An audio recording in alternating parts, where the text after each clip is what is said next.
Hello friends, welcome to Parvez Khan review show. तो guys, imagine एक ऐसे विलन को जो टाइम को अपनी मुट्ठी में कर ले और मल्टीवर्स को अपने इशारों में नचाए और हर एक सुपर हीरो को चैलेंज करे। हाँ, I am talking about Kang the conqueror. Kang is back और मार्वल ने हमें जितने कैंग बता दिए उसका कुछ तो जुगाड़ बैठाना होगा मल्टीवर्स के खत्म होने के पहले। और अब रिसेंटली कैंग का रोल प्ले कर चुके जोनाथन मेजर ने कुछ ऐसा कहा जिससे सब क्लियर हो गया कि एवेंजर्स डूमसडे में और एवेंजर्स सीक्रेट वॉर में कैंग हमें दिखने वाला है। तो चलिए सब में पहले शॉकिंग अपडेट की बात करते हैं। तो पिछले महीने की शुरुआत में फैंडम में एक रूमर्स चल रही थी कि कैंग द कॉन्करर एमसीयू में वापस आने वाला है। तो अब लेटेस्ट बस सुनो, अक्टूबर 2025 में द यूएसएन के इंटरव्यू में कैंग का रोल प्ले करने वाले जोनाथन मेजर से जब पूछा गया कि आप एज कैंग एवेंजर्स डूमसडे में वापस आ सकते हो क्या नहीं, एंड ही सेड इसके बारे में मैं कुछ नहीं कह सकता और कहेंगे तो स्पॉइलर हो जाएगा। बट इस इंटरव्यू के दौरान सबसे मजेदार बात यह थी, जोनाथन मेजर अपने चेहरे को शांत रखने की बड़ी कोशिश कर रहे थे लेकिन उनकी मुस्कुराहट कुछ और ही कह रही थी। लेकिन एंड में छुपाते छुपाते उन्होंने कह दिया कि अब एमसीयू में मल्टीवर्स आ ही चुका है, तो चांसेस हमेशा रहेंगे कि वो वापस आ सकते हैं और कैंग की वापस आने की अपॉर्चुनिटी मार्वल सिनेमैटिक में हमेशा रहेगी। और वो इस बात से खुश थे कि इतने सारे फैंस अभी भी चाहते हैं कि वो अपने कैंग के रोल को कंप्लीट करने के लिए वापस आए। तो जोनाथन मेजर ने इशारों में क्लियर कर दिया कि इन फ्यूचर वो कैंग के रोल में वापस आ रहे हैं। सो बॉटम लाइन ये है कि अगर मार्वल को कैंग की स्टोरी लाइन फिनिश करनी होगी तो कैंग को डूमसडे में ला सकते हैं, क्योंकि कैंग का सेटअप क्वांटममेनिया से लेके लोकी के दोनों सीरीज में हो चुका है। कुछ और मूवीज में भी उसकी हिंट ड्रॉप हुई थी। और सबसे बड़ी बात यह है कि क्वांटममेनिया में एक्साइल 1 जन कोर में वैनिश हो गया और लोकी सीरीज में भी ही हू रिमेन्स भी सिल्वी के हाथ से गया और अब बचे काउंसिल ऑफ कैंग्स जो दिखे थे क्वांटममेनिया के पोस्ट क्रेडिट सीन में। और वो इतने सारे हैं कि इन्हें इग्नोर करना इम्पॉसिबल हो जाएगा। इन सम वे ये तो दिखाना ही पड़ेगा कि डूम ने इतने सारे कैंग के वेरिएंट को उड़ा दिया ताकि डॉक्टर डूम की पावर स्टैब्लिश हो जाए और कैंग को एक प्रॉपर क्लोजर मिल जाए। तो अगर तुम्हें नहीं पता तो बता दूं, तो अगर एवेंजर कैंग डायनेस्टी आती तो उसमें हमें ये दिखाया जाता कि रामाटूट, सेंचुरियन और इमोटस ये सब काउंसिल के साथ मिलकर मल्टीवर्स पे कब्जा कर लेते और फिर एक्साइल 1 आता और वो फिर इन्हें मारकर खुद फाइनल बॉस बन जाता, क्योंकि इस सीन में कंफर्म नहीं हुआ था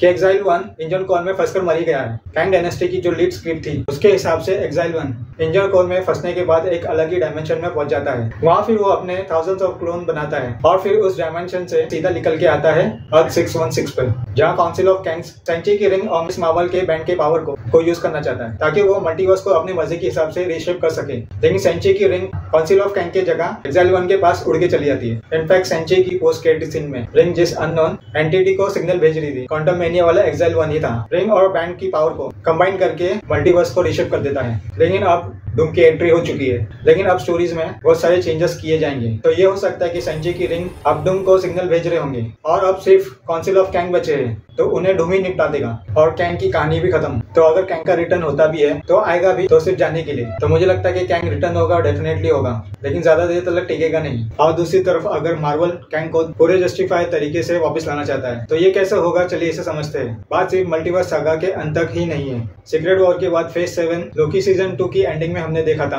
टीवीए का जो मेजर टास्क था वो था हर उन पॉसिबिलिटी को रोकना जिसकी वजह से ही हू रिमेन्स का कोई भी वेरिएंट विलन बनने के रास्ते निकल सकता था। इसलिए जिस किताब की वजह से विक्टर टाइमली जीनियस बना उस किताब के मिलने का इवेंट भी चेंज कर दिया गया। अब लोकी सीरीज में ही हू रिमेन्स ने एक बात की थी लोकी से कि वो कुछ भी कर ले उसके वेरिएंट जरूर आएंगे और मल्टीवर्स वॉर होगा ही, जहां लोकी ने फिर भी रिस्क लेते हुए खुद की फ्री विल को सैक्रिफाइस किया और टीवीए को लगा दिया हू ही रिमेन्स के वेरिएंट से निपटने के लिए पर मल्टीवर्स के फाइनाइट यूनिवर्स के। यही रीजन है कि टेम्पलर रूम बर्बाद हो गया, क्योंकि वो एक फिक्स नंबर ऑफ टाइमलाइन को हैंडल कर सकता था, इनफाइनाइट नहीं। तो कैंग टाइम की स्कीम से और टाइम ट्रेवल से इतना जुड़ा हुआ है तो आप इसे कभी भी कहीं भी रिवाइव कर सकते हैं, क्योंकि इसने अपने ट्रेसेस पास्ट, प्रेजेंट और फ्यूचर में हर जगह छोड़ रखे हैं। किसी एक जगह भी अगर ट्रिगर बन जाए तो फिर वो इजीली उस कैरेक्टर को रिवाइव कर देता है। तो अब बात करते हैं मार्वल के फेज 7 के म्यूटेंट सागा की, जहाँ रूमर्स है एपोकलिप्स को मेजर विलन के तौर पर लाया जा रहा है द राइज ऑफ एपोकलिप्स के स्टोरी लाइन में। ये स्टोरी 1996 की मिनी सीरीज है। ये story line Kang the conqueror की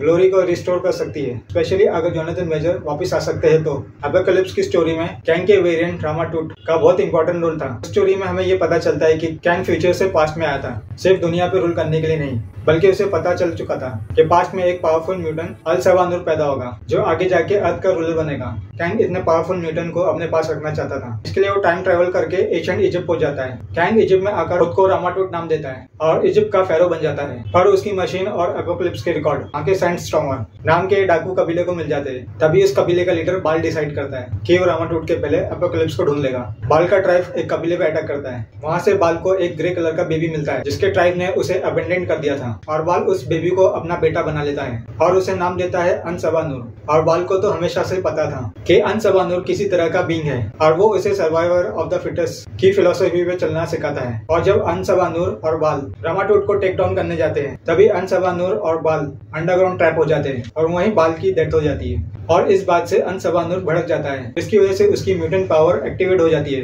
और तब वो खुद को नाम देता है एपोकलिप्स और रामाटूट से लड़ने के लिए निकल जाता है। उसकी पावर देख के रामाटूट को समझ आता है कि अब वो अनसबानूर को हरा नहीं सकता और फिर फाइनली रामाटूट फ्यूचर में भाग जाता है। ये स्टोरी लाइन इतनी एपिक है कि MCU फेज 7 की शुरुआत में एपोकलिप्स को लाकर कैंग के आर्क को कनेक्ट किया जा सकता है। एपोकलिप्स की ओरिजिनल स्टोरी का मेन विलन रामाटूट था जो कि कैंग द कॉन्करर ही था, तो कैंग की कहानी का ये हिस्सा हमें MCU में दिखाया जा सकता है, गिविंग हिम जस्टिस। और ये भी हो सकता है कि एवेंजर्स डूमडे में डॉक्टर डूम के साथ में थानोस भी टीम अप करते हुए दिखाई दे सकता है। ऐसी ही और थेरीज जानने के लिए मेरे चैनल को लाइक, शेयर और सब्सक्राइब करना ना भूलिए। जब तक के लिए गुड बाय।